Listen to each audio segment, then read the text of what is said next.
Walk into a dead mall today. Fluorescent lights hum overhead.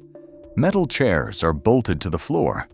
A digital kiosk asks for a 25% tip.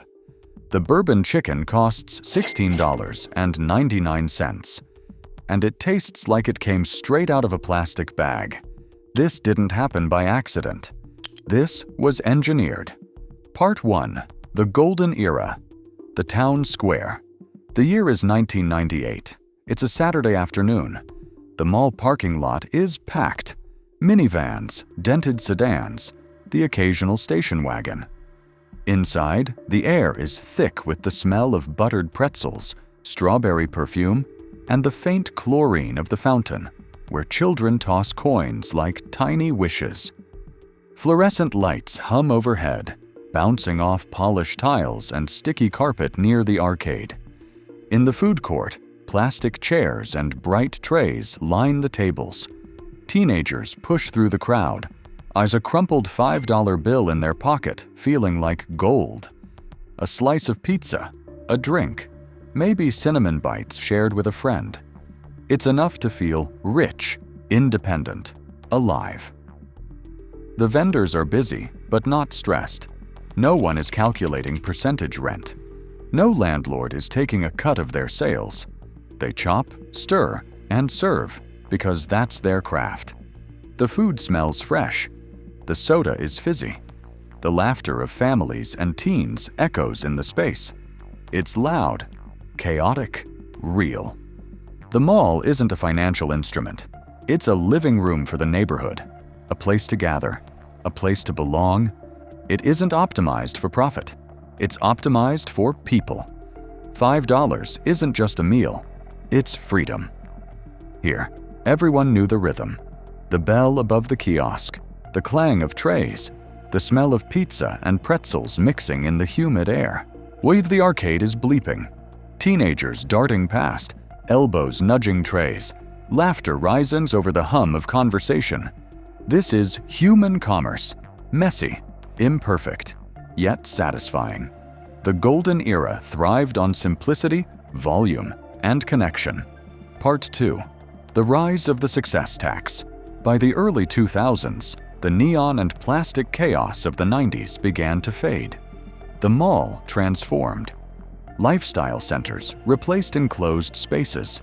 Open-air walkways catered to wealthier crowds.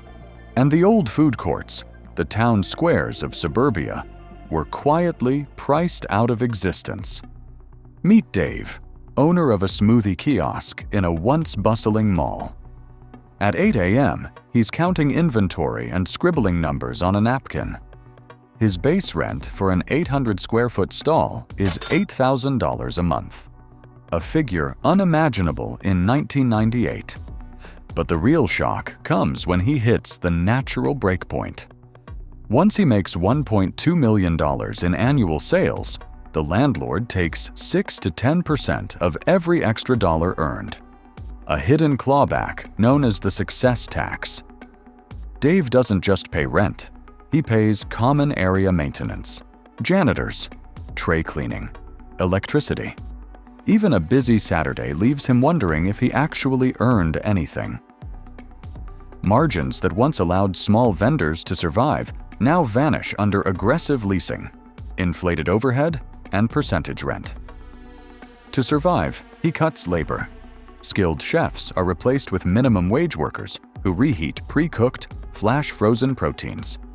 Sauces come in bags, veggies in frozen blocks. Speed replaces craft. Every dollar Dave earns feels like a battle against the system. The mall isn't a community anymore. It's a financial trap. The $5 meal of the 90s has become a $16 reheat. Part 3. System gastronomy. By 2015, the war for survival had turned ugly. Vendors weren't just fighting for customers. They were fighting the numbers. Labor costs soared, rent kept climbing, and the success tax loomed over every transaction. Enter the age of heat and serve. Behind the counters, the illusion of a chef existed only on signage. The real work happened long before the food reached the mall. Industrial farms pumped chickens full of brine before flash freezing them in sterile plastic bags. Veggies arrived in frozen blocks. Sauces came pre-portioned in pouches. On the mall floor, staff simply dumped these bags into steamers or microwaves. Cooking was reduced to warming. Customers paid $16 to $18, thinking it was gourmet. In reality, on every plate was a 400% markup on frozen mass-produced food. This is system gastronomy, efficiency over humanity. The golden era's $5 slice? Dead. The soul of the mall? Frozen. Part 4. COVID-19. Then came COVID-19. Foot traffic evaporated overnight. Tables sat empty. Escalators whirred in eerie silence. Saturday lunch rushes became ghostly corridors. Vendors stared at empty seats, realizing every high-rent stall was now a financial trap. Bankruptcies surged. Chains folded. Drive-through models replaced mall dependency. The golden era was dead. Not from taste, not from boredom, but from corporate greed, systemic failure, and pandemic disruption. Part 5. Gen Z and liminal spaces. By 2026, the mall had become a liminal space. Fluorescent lights flickered across plastic tables bolted to the floor. Footsteps echoed where laughter once lived. For Gen Z, the mall food court had lost its soul. They craved third places. Authenticity mattered. A reheated bag wasn't enough. Corporate neon wasn't enough. They wanted artisan meals, aesthetic spaces, experiences. The audience moved. The mall stayed frozen in the past. Part 6. The apartment pivot. The mall wasn't dying. It was transforming. Developers saw opportunity.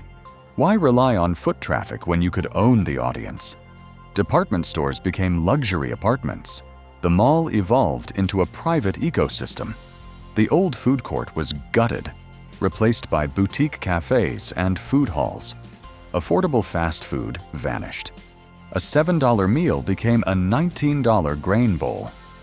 Foot traffic was no longer organic. It was engineered. The town square was replaced by a spreadsheet. Part 7.